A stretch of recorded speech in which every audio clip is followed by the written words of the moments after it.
বেলকুচির বড়দুল union জামায়াতের সমাবেশ। বৈষম্যহীন ও কল্যাণকামী সুখী সমৃদ্ধ দেশ গড়তে সকলকে একসাথে কাজ করার আহ্বান জানান অধ্যক্ষ আলী আলম। বেলকুচি উপজেলা প্রতিনিধি আশিকুল ইসলামের রিপোর্ট।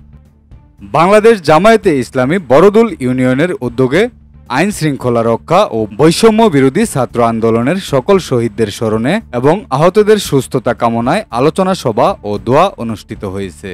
শুক্রবার ৩০শে আগস্ট বিকেল ৪টায় বড়দুল গাছ চাপড়ি বাজার চত্বরে সমাবেশ ও আলোচনা সভায় সভাপতিত্ব করেন বড়দুল ইউনিয়ন সভাপতি মাওলানা আব্দুস সামাদ। মত বিনিময় ও আলোচনা সভায় প্রধান অতিথি হিসেবে বক্তব্য রাখেন বাংলাদেশ জামায়াতে ইসলামী কেন্দ্রীয় মজলিসে শুরা সদস্য সিরাজগঞ্জ জেলা নায়েবে আমির অধ্যক্ষ মোহাম্মদ আলী আলম। বিশেষ অতিথি হিসেবে বক্তব্য রাখেন বাংলাদেশ জামায়াতে ইসলামী বেলকুচি উপজেলা আমির আরিফুল ইসলাম সোহেল। সমাবেশে আরও বক্তব্য রাখেন বেলকুচি উপজেলা সেক্রেটারি উপাধ্যক্ষ মাওলানা আবুল হাশেম সরকার, বেলকুচি উপজেলা অ্যাসিস্ট্যান্ট সেক্রেটারি মাওলানা মাহবুবুর রশিদ শামীম, উপজেলা কর্ম পরিষদ সদস্য মাওলানা আবুল হোসেন ভুইয়া, বাংলাদেশ শ্রমিক কল্যাণ ফেডারেশন বেলকুচি উপজেলা সভাপতি জাহাঙ্গীর হোসেন, বেলকুচি উপজেলা শিবির সভাপতি এরশাদ আলী, জামায়াত নেতা শহীদুল ইসলাম, ওবায়দুল হক ও আরিফ হোসেন প্রমুখ।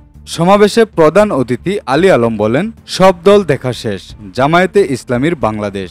আমাদের প্রাণের সংগঠন জামায়াতে ইসলামী হলো একটি আদর্শবাদী দল। আমাদের দলের তৎকালীন ২ জন মন্ত্রী একটাও দুর্নীতি করে নাই। আর পলাতক শেখ হাসিনা সহ তার এমপি মন্ত্রীরা যে পরিমাণ দুর্নীতি করে দেশের হাজার হাজার কোটি টাকা পাচার করেছে, যা দিয়ে আমাদের মধ্যম আয়ের দেশের মতো আরও ১৪টি স্মার্ট বাংলাদেশ গড়া যেত। বিশেষ অতিথি আরিফুল ইসলাম সোহেল বলেন, আমাদেরকে উত্তম হতে হবে, উত্তম আচরণ করতে হবে, কারো কোনো ক্ষতি করা যাবে না। ছাত্র জনতার এই অর্জনকে কেউ ধ্বংস করতে পারবে না। এজন্য সবাইকে রাজনৈতিকভাবে সচেতন থাকতে হবে।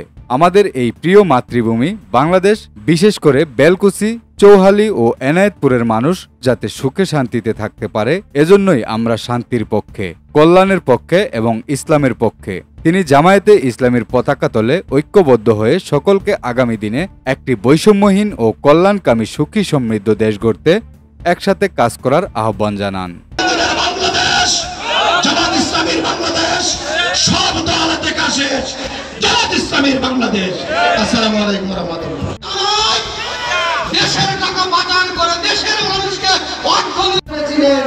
কিন্তু ৫ তারিখে বাংলার মাটি থেকে আলোচনা সভায়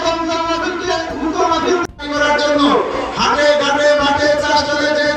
ইউনিয়নের এই ক্ষুদ্র চাকরি, গাছ চাকরি, বিল মহিষায় এরা আনসারের মতো সহমর্মিতা এবং সহযোগিতা দিয়ে আমাদের মতো নদী ভাঙা আত্মীয় স্বজনকে আপনারা জায়গা করে দিয়েছেন। এজন্য আমরা নদী বিধ্বস্ত সেই মানুষগুলো আপনাদের জানাই আন্তরিক শুভেচ্ছা।